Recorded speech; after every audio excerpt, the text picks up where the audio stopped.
How does a school actually get better? Not just on paper, but in the classroom, in the hallways, for every single student. Today, we're going to follow the footprints of one school's incredible evolution. We're using their official accreditation report as our map, and we're going to see exactly what it takes to build a better future for students, one step at a time. So, let's set the scene. This is Footprints International School, right in the heart of Phnom Penh, Cambodia. And this isn't some brand new place. It's a school that has grown up with its community, starting with just 10 students back in 2007 and becoming the bustling campus you see today. It's all about balancing that local identity with a global outlook. And that really brings us to the big question, right? What does it actually take for a school to get better? I'm not talking about just putting a mission statement on a wall. I'm talking about real, measurable change. So let's dive in and see how Footprints is trying to answer that.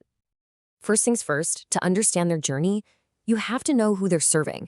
And this is so key. 96% of the students are Cambodian. This isn't some isolated international bubble.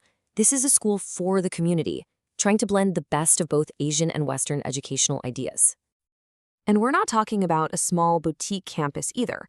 We're talking about a community of over 1,100 students, from the little ones in nursery all the way up to graduating seniors in grade 12.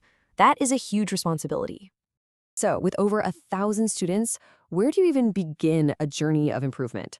Well, Footprints made a really strategic choice. They started with the people at the front of every single classroom. And that brings us to our first section, empowering teachers, elevating learning.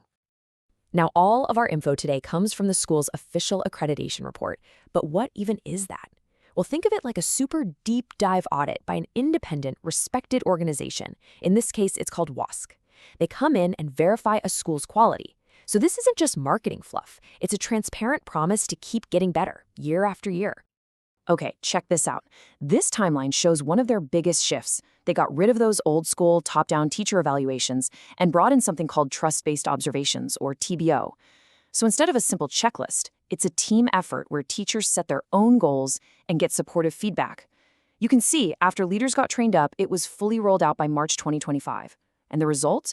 Just 1 month later, a whopping 98% of the staff said it was actually useful for their growth. Now that's how you get people on board. But does a better culture lead to better qualifications? Oh yeah, absolutely. Just look at this jump.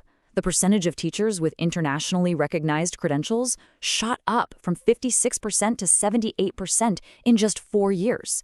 That's a 22-point increase. It's a real, tangible upgrade in the level of expertise in every single classroom. And this right here, this might be the most telling statistic of all. A survey in 2025 found that 94% of their international teachers would stay, even if they got a similar job offer somewhere else. In the world of international education, that level of loyalty is incredibly rare. It just goes to show how strong the culture they've built really is. Okay, so they've built this strong, empowered team of teachers, but how does that actually help the students? I mean, that's the most important question, right? And that brings us to our second section, supporting every student's journey. For them, it's not just about grades. The school defines 7 core skills they want every single student to master. They're aiming to create graduates who aren't just book smart, but who are also innovative problem solvers and active citizens. The kinds of skills that really matter long after you've left school. But here's the challenge, right? How do you actually support the academic and personal well-being of over 1,000 individual students? A one-size-fits-all approach just isn't going to cut it. Their answer is this really smart framework called a multi-tiered support system. The logic is simple, but it's powerful. Tier 1 is the foundation, great teaching for all students. If a student needs a little more, they move to Tier 2 for some targeted help. And for those who need it most, Tier 3 provides really intensive, individualized support. It's a proactive system designed to catch students before they fall behind. And to make this system a reality, in 2023, they launched the Center for Wellbeing and Career Excellence. This wasn't just a new office, it was a central hub. It was a clear signal to everyone that student support is right at the absolute core of their mission. So, great teachers and strong support systems are vital, but where does the learning actually take place? Let's take a look at the physical environment in Section 3, Building a 21st Century Campus.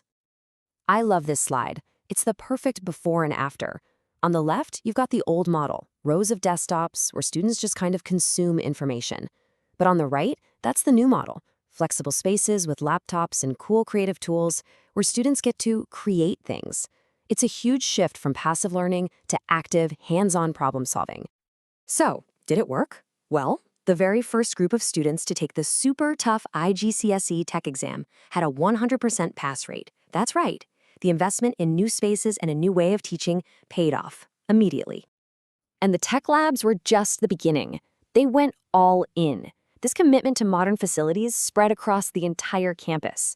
A brand new physics lab for advanced science, totally transformed media centers, and even a purpose-built building just for their youngest learners. Every single student at every age benefited. So we've seen investment in people, in programs, and in places. But how do you make sure all these improvements actually stick? What's the engine that keeps driving all this change? Well, that brings us to the core of their philosophy in our final section, the never-ending improvement cycle. This isn't random. It's not about just trying stuff out. Everything is driven by a process they call the school-wide action plan. And it's this simple, powerful cycle. They analyze the data, they set clear goals, they roll out new initiatives, and then, and this is the most important part, they measure the impact. And then, they start the whole thing all over again. And really, this is the ultimate takeaway. Real improvement isn't about one-time fixes or just chasing the latest educational trend. It's about building a culture. It's a constant, data-driven cycle where the entire community, teachers, leaders, even the students, are all part of the process of getting better every single day. Which brings us right back to the school's name, Footprints.